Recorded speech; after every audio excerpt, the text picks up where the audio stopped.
ময়মনসিংহের ভালুকা উপজেলায় বিএনপির ঘোষিত রাষ্ট্রকাঠামো মেরামতের ৩১ দফা বাস্তবায়নের লক্ষ্যে ৮ নম্বর ডাকাতিয়া ইউনিয়নে উঠান বৈঠক অনুষ্ঠিত হয়েছে। শনিবার দুপুরে আয়োজিত এই কর্মসূচিতে বিপুল সংখ্যক মানুষ অংশ নেয়। অনুষ্ঠানে হতদরিদ্র অন্তত ১৮,০০০ মানুষের মাঝে শাড়ি ও লুঙ্গি বিতরণ করা হয়। মনিরুজ্জামানের প্রতিবেদনে থাকছে বিস্তারিত। ময়মনসিংহের ভালুকা উপজেলায় বিএনপির ঘোষিত রাষ্ট্রকাঠামো মেরামতের ৩১ দফা জনগণের মাঝে পৌঁছে দিতে উঠান বৈঠকের আয়োজন করা হয়, যেখানে স্থানীয় নেতারা এই কর্মসূচির গুরুত্ব তুলে ধরেন। তারা জানান, এসব দফা বাস্তবায়িত হলে দেশের গণতান্ত্রিক কাঠামো আরও শক্তিশালী হবে এবং সাধারণ মানুষের অধিকার নিশ্চিত হবে বলে তাদের ধারণা। বৈঠকে অংশগ্রহণকারীরা দলের পরিকল্পনা ও ভবিষ্যৎ কর্মপরিকল্পনা সম্পর্কে অবহিত হন এবং তৃণমূল পর্যায়ে সাংগঠনিক কার্যক্রম গতিশীল করার আহ্বান জানানো হয়।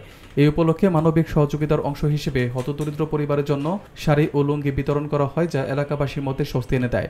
নেতাদের ভাষ্য অনুযায়ী প্রায় ১৮,০০০ মানুষ এই সহায়তা পান, যা স্থানীয়ভাবে বড় একটি উদ্যোগ হিসেবে বিবেচিত হচ্ছে। অনুষ্ঠানে উপস্থিত ছিলেন দক্ষিণ জেলা বিএনপির অন্যতম সদস্য সালাউদ্দিন আহমেদ, উপজেলা বিএনপির যুগ্ম আহ্বায়ক মুজিবুর রহমান মজু, রুহুল আমিন রুহুল সহ আর অনেকেই। তারা জানান, তৃণমূলের মানুষের দুঃখ কষ্ট ভাগাভাগি করে নেওয়া এবং তাদের পাশে দাঁড়ানোই এই কর্মসূচির মূল উদ্দেশ্য। পুরো আয়োজন শান্তিপূর্ণভাবে সম্পন্ন হয় এবং এলাকায় উৎসবমুখর পরিবেশ বিরাজ করে।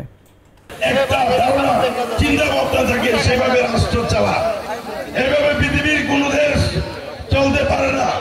আমরা স্বাধীনতা ৫৪ বছর পরেও একটি সঠিক গণতান্ত্রিক রাষ্ট্র যাকে বলে আমরা কিন্তু সেভাবে পাই নাই।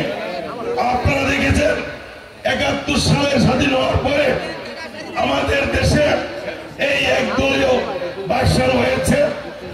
পরবর্তীতে সামরিক জান্তা সহ বিভিন্ন সময়ে স্বৈরাচারের উদ্ভব হয়েছে। আমাদের রাষ্ট্র কিন্তু গণতান্ত্রিক প্রক্রিয়ায় চলে না। আজকে আপনারা দেখেছেন, আপনাদের কথা আপনাদের কাজ আপনারা নিজে করতে পারেন না।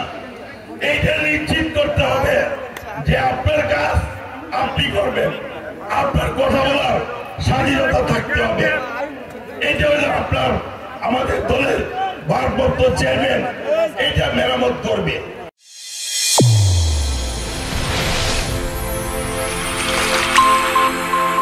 চ্যানেল A1 হৃদয়ের স্পন্দন।